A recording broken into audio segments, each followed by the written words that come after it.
नमस्कार साथियों, मैं अविनाश दास रेशनल कबीर यूट्यूब चैनल में आप सबका हार्दिक स्वागत करता हूं।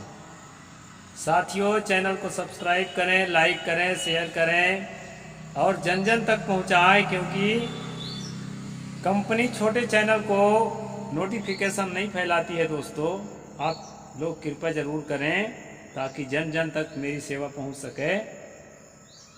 आज का प्रसंग है शाकाहार और मांसाहार। साथियों, आज भारत के मरने वालों में हर तीसरा मृतक आकस्मिक मौत का शिकार हो रहा है। साथियों, आकस्मिक मृत्यु का कारण क्या है? आकस्मिक मृत्यु का कारण है दोस्तों हार्ट अटैक। हार्ट अटैक का कारण क्या है? हार्ट अटैक का कारण है आर्टरीज में ब्लॉकेज होना। और ब्लॉकेज होने का कारण क्या है दोस्तों? उसका कारण है एलडीएल लेवल का बढ़ना। एलडीएल एक इस तरह का कोलेस्ट्रॉल है जो जम जाता है तो पिघलता नहीं है, और वो जो है और उसमें जमता ही चला जाता है। तो साथियों, एलडीएल लेवल बढ़ता कैसा है? एलडीएल लेवल बढ़ता है कोलेस्ट्रॉल से और ट्राइग्लिसराइड से। ट्राइग्लिसराइड आपको मिलता है तेलों से, तेलों की अधिकता से, तिलहन चीज़ों के ज़्यादा खाने से। और कोलेस्ट्रॉल आपको मिलता है मांस से, अंडा से, मछली से और तमाम इस प्रकार चीज़ों से, दूध से, पनीर से, खोआ की मिठाई से, ये सबसे कोलेस्ट्रॉल मिलता है दोस्तों। तो कोलेस्ट्रॉल के अधिक होने से, एलडीएल लेवल के अधिक होने से हमारा जो है आकस्मिक मृत्यु का दर बढ़ता है। इसलिए जहाँ तक हो सके शाकाहार का पालन करें। फलों में, सब्जियों में, दालों में बहुत सारे ऐसे पोषक तत्व हैं पत्तीदार तरकारियों में कि हम मांस नहीं भी खाएंगे तो हमारे काम भर के मिल जाते हैं। दो तीन ऐसी चीज़ें हैं दोस्तों, जैसे ओमेगा 3 फैटी एसिड है, विटामिन डी है, और ऐसे हैं कुछ कैल्शियम की मात्रा, प्रोटीन्स की मात्रा इन चीज़ों में कम पाई जाती है। खास दो ही चीज़ हैं ऐसे जो शाकाहार में बहुत कम पाए जाते हैं। इसके लिए आप जो है, भारत में तो दूध को भी शाकाहार मान लिया जाता है, तो एक उबाल का दूध आप पी सकते हैं, मशरूम ले सकते हैं, और बहुत सी ऐसी चीज़ें हैं जो बिना पशु मारे भी आपके ओमेगा 3 फैटी एसिड की पूर्ति करते हैं, और जो है प्रोटीन्स के, कैल्शियम्स के पूर्ति करते हैं। और जो है दोस्तों विटामिन डी सूर्य के प्रकाश से हमको पर्याप्त मिल जाता है। तो मांस खाना किसी भी प्रकार से अनिवार्य नहीं है, ऐसा मैं मानता हूँ। तो साथियों, कोलेस्ट्रॉल के अलावा भी मांस खाने में कोई नुकसान है? हाँ, नुकसान है। पशुओं में जो बीमारी होती है, वो बीमारी का जो संक्रमण है वह भी मांस खाने से हो सकता है। खासकर कच्चा मांस खाने से तो ज़्यादा हो सकता है, और पक्का मांस खाने से भी हो सकता है। तो मैं किसी भी तरह से मांसाहार को प्रमोट नहीं करता, ये बात मैं पहले बता देता। आज का प्रसंग है दोस्तों, क्या धर्मशास्त्रों में शाकाहार को प्रमोट किया गया है? तो ये मैं साफ साफ बता दे रहा हूँ आपको। खासकर हिंदू धर्मशास्त्रों में कहीं भी शाकाहार को प्रमोट नहीं किया गया है, बल्कि मांसाहार को ही प्रमोट किया गया है।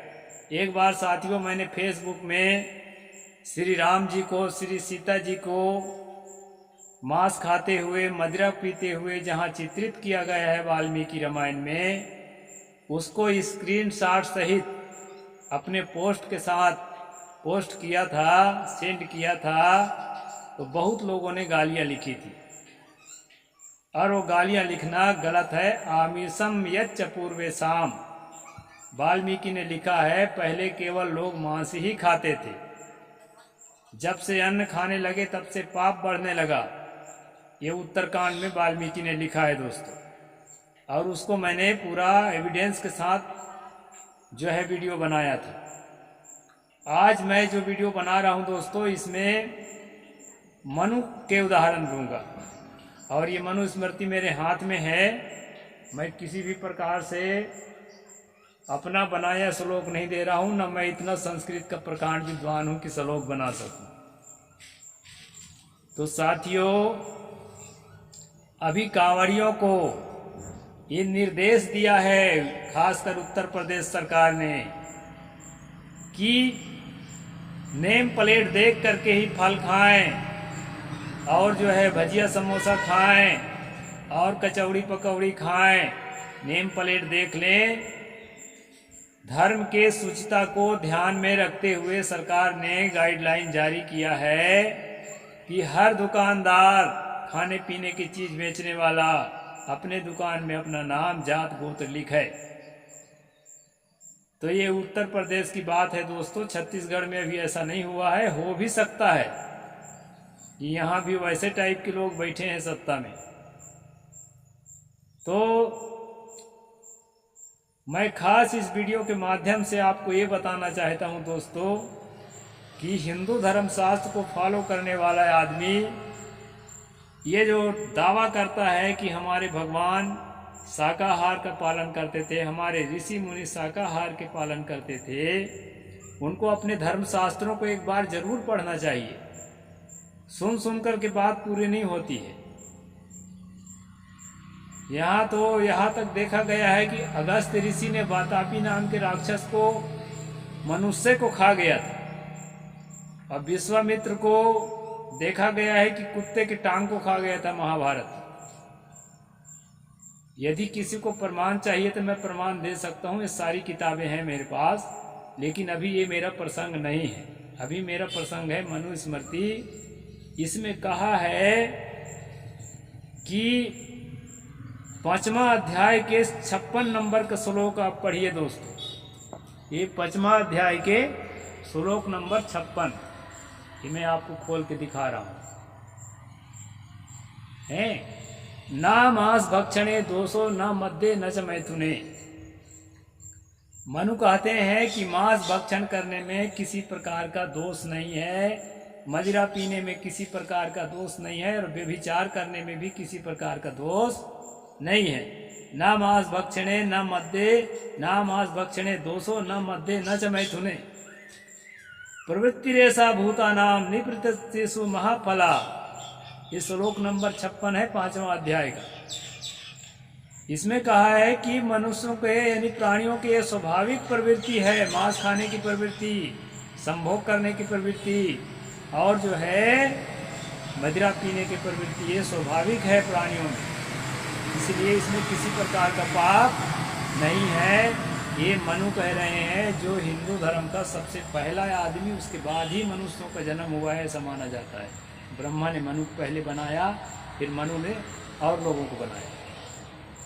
तो दोस्तों, जो पहला आदमी सबसे प्रमुख जिसके आज्ञा मनुस्मृति है, वो खुद कह रहा है कि मांस भक्षण करने में कोई दोष नहीं है, मदिरा पीने में कोई दोष नहीं है, व्यभिचार करने में भी कोई दोष नहीं है। इसीलिए आज इनके कई साधु जो है सलाखों के पीछे पड़े हुए हैं व्यभिचार करते हैं, कोई दोष नहीं है। इसलिए निवृत्ति सु महाफला कहते हैं, अगर निवृत्त रहते हैं तो उसका अच्छा फल मिलेगा, यानी जिसको नहीं खाना है तो रह भी सकता है वैसा। लेकिन दोस्तों, दूसरी ओर ये भी बताया है कि नहीं खाने वाले को भी पाप बताया है, और धर्म का हिस्सा है मांस खाना। आम आदमी का हिस्सा तो है, धर्म का हिस्सा भी है। यज्ञार्थम पशवः सृष्टा स्वयमेव स्वयं भुवा यज्ञस्य भूतैः सर्वस्य तस्मात् यज्ञे बधो अबधा। 39 नंबर श्लोक है इसी अध्याय में। इसमें बताया है कि स्वयं ब्रह्मा ने पशुओं को यज्ञों में काट के हवन करने के लिए पैदा किया है, यज्ञों के समृद्धि के लिए पशुओं का निर्माण किया है यज्ञों में। इसलिए यज्ञ में पशु का वध अहिंसा है। जो जैनों के नकल करके ये अहिंसा परमो धर्म करते हुए घूम रहे हैं ब्राह्मण, इनका अहिंसा क्या है पशुओं का वध करना अहिंसा है। ये लिखा है दोस्तों। ये जो है श्लोक नंबर 39 में अर्थ लिखने वाला भी स्पष्ट लिखा है, ये आप पढ़ सकते हैं। इस तरह से दोस्तों ये जो है हिंदू धर्म का कानून है, इसमें मांस खाना अनिवार्य बताया है और इसमें कोई दोष नहीं है बताया है। और यहाँ तक कहा है कि अगर नहीं खाओगे मांस ना धर्म स्थान में जाए के, तो आपको 21 जन्म तक पशु होना पड़ेगा। इसके भी श्लोक में पढ़ देता हूँ। नियुक्तस्तु यथा न्यायम यो मांसम नत्ति मानवा सप्रेत पस्ताम यान्ति संभावने 21। ये 35 नंबर श्लोक है। इसमें कहा है दोस्तों, श्राद्ध और मधुपर्क में तथा विधि नियुक्त होने पर जो मनुष्य मांस नहीं खाता वह मरने के 21 जन्म तक पशु होता है। पशु में जन्म लेना पड़ेगा 21 जन्म तक, अगर पशु नहीं खाएंगे तो, मांस नहीं खाएंगे तो। ये मनु का कहना है दोस्तों। अच्छा, अब सवाल ये होता है कि आज जो है शाकाहार अहिंसा अहिंसा कहाँ से हिंदू धर्म चिल्लाने लगा, ये कहाँ से आया ये कंसेप्ट। साथियों, ये कंसेप्ट सबसे पहले आया था तथागत बुद्ध से, लेकिन उसमें विकृति आ गई थी। आज भी विकृति है। बुद्धिज्म में बहुत मांस खा रहे हैं अभी भी। और इसके बाद आया था स्वामी महावीर से जैन धर्म में शाकाहार का कंसेप्ट, अहिंसा परमो धर्म। तो साथियों, जैन धर्म में तो मांसाहार नहीं चलता धार्मिक रूप से, लेकिन एक बात बता देता हूं कि वो जाति विशेष तक वो धर्म सिमट कर रह गया है। सार्वजनिक रूप से इसका उद्घोष सबसे पहले बुद्ध के बाद, महावीर के बाद वो तो समाप्त हो चुका था मान के चलिए सार्वजनिक रूप से। इसकी उद्घोषणा करने वाले हैं सदगुरु कबीर साहेब, जिन्होंने कहा जीव मत मारो बापुरा सबका एक है प्राण, हत्या कभी न छूटियां कोटिन सुनो पुराण। जीव घात न कीजिए बहुर लेत वह कान, तीरथ गए न बाँचियो जो कोट हीरा देहुदान। और सतगुरु ने कहा तिल भर मछली खाए के कोट गौ करे दान, काशी करवट ले मरे तब हूं नरक निदान। यानी जीव मारना, जीव घात करना, मांस खाना, ये किसी भी प्रकार से अच्छा काम नहीं है, ऐसा सतगुरु कबीर साहब ने कहा है दोस्तों। सतगुरु कबीर साहब को क्रेडिट ना दे करके ब्राह्मण उसका क्रेडिट ले जाता है, जबकि ब्राह्मण ग्रंथों में ब्राह्मणों को मांस खाना अत्यंत अनिवार्य बता दिया है। मैं श्लोक सहित पढ़ करके सुना रहा हूँ, और ये मेरे घर में किताब नहीं छपती है दोस्तों। ये जो है प्रकाशक का नाम और पता है, आप पढ़ लीजिए। ये जो है श्री ठाकुर प्रसाद पुस्तक भंडार, कचौड़ी गली वाराणसी। एक फ़ोन नंबर भी इसमें दिया है, फ़ोन करके आप पूछ लेना ये आप ऐसा किताब क्यों छापते हैं। तो जैसा है सो है। तो दोस्तों, सतगुरु कबीर साहब को क्रेडिट ना देना पड़े, स्वामी महावीर को क्रेडिट ना देना पड़े, इसलिए ये जो है जीव वध को ही अहिंसा लिख दिए। आज जो कांवड़ियों को सरकार ने गाइडलाइन दिया है, ये गाइडलाइन तो दिया है दोस्तों, ये भ्रम और नफरत फैलाने के लिए दिया है। भ्रम ये फैला रहे हैं कि हिंदू धर्म ग्रंथों में शाकाहार की शिक्षा दी गई है, जबकि घोर मांसाहार की शिक्षा दी गई है। और नफरत ये फैला रहे हैं कि जो दलित हैं, जो आदिवासी हैं, जो अज्ञान में फंसे हुए बेचारा मांसाहारी हैं, उनमें से इक्का दुक्का जो कबीरपंथी हो गए हैं, बुद्धिज्म हो गए हैं, या जैन में कोई आ गए हैं, वो तो नहीं खाते मांस। लेकिन जो है ज़्यादातर हिंदू कहलाने वाले आदिवासी और दलित वर्ग के लोग बहुत ज़्यादा मांस खाते हैं। तो नेम प्लेट देख करके कंवरिया लोग वहाँ ना जाए और उनके पास उनके इकोनॉमी को कमज़ोर करें, उनके पास पैसा मत जाए, उनका धंधा मत चलाए और मुसलमानों का धंधा मत चलाए। इसके लिए ये गाइडलाइन दिया गया है दोस्तों, और ये पागलपन है। हम जो है किसी धर्म को कभी भी नफरत नहीं करते। सदगुरु कबीर साहब ने कहा को हिंदू को तुर्क कहा, वह एक जिमी पर रहिए, मिल बांट कर एक धरती पर रहो, एक दूसरे को ज्ञान अच्छी बातें बताओ, हिल मिल रहना, देकर खाना, नेकी बात बताते रहना। सदगुरु ने कहा हिल मिल करके रहो और दे करके खाओ, और नेकी बात, अच्छी अच्छी बात, कल्याणकारी बात एक दूसरे को बताओ और अपने जीवन को पवित्र करो। यदि कोई नहीं मानता है, मांसाहारी है, सदगुरु ने कहा कबीर तेरी झोपड़ी गलकटियन के पास, जो करे सो भरे तो मत हो निराश। तो दोस्तों, किसी को अटैक करने का, किसी को झगड़ा करने का कोई पुण्य नहीं बनता बल्कि पाप बनता है, इसलिए किसी को झगड़ा मत करें। सच्चा कबीर के अनुयायी बने। ये भारत कबीर का है, ये भारत बुद्ध का है, ये भारत जो है स्वामी महावीर का है, गुरु नानक का है। तो इस वाणी में जो है दोस्तों, इस धरती में जो है मांस ना खाएं तो अच्छी बात है, लेकिन मांस खाता है कोई तो उसको झगड़ा ना करें, बल्कि अपने सच्चा ज्ञान को उसके दिल तक पहुंचाने की कोशिश करें। यदि दिल तक पहुंच जाएगा तो वो भी अच्छा आदमी बन जाएगा, तो अच्छी बात है। कबीरपंथी घर में पैदा होने के नाते मैं जन्म से मांस नहीं खाया हूँ दोस्तों। मांस नहीं खाने वाला आदमी वो मांस को देखकर घृणा होता है, ये बात सच है, क्योंकि उसमें माइंड सेट होती है। हम लोगों को माइंड सेट है, हम जीवन भर नहीं खा सकते, हमको कोई खिला नहीं पाएगा, बेहोश हालत में भले डाल दे, तो ऐसा होता है। तो खास बात यह है कि धर्म ग्रंथों में कहीं शाकाहार की बात नहीं है। ये शाकाहार का कंसेप्ट सार्वजनिक रूप से कबीर साहब से आया है। ये बदमाश लोग कबीर साहब को क्रेडिट ना देना पड़े, इसलिए कहते हैं कि हमारे धर्म ग्रंथों में शाकाहार है, अहिंसा है।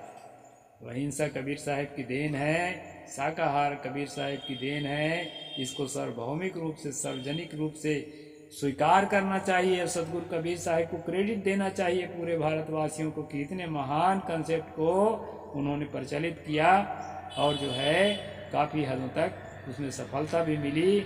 इसलिए कबीरपंथी कभी मांस नहीं खाता है, लेकिन किसी मांसाहारी से कभी झगड़ा नहीं करता दोस्तों।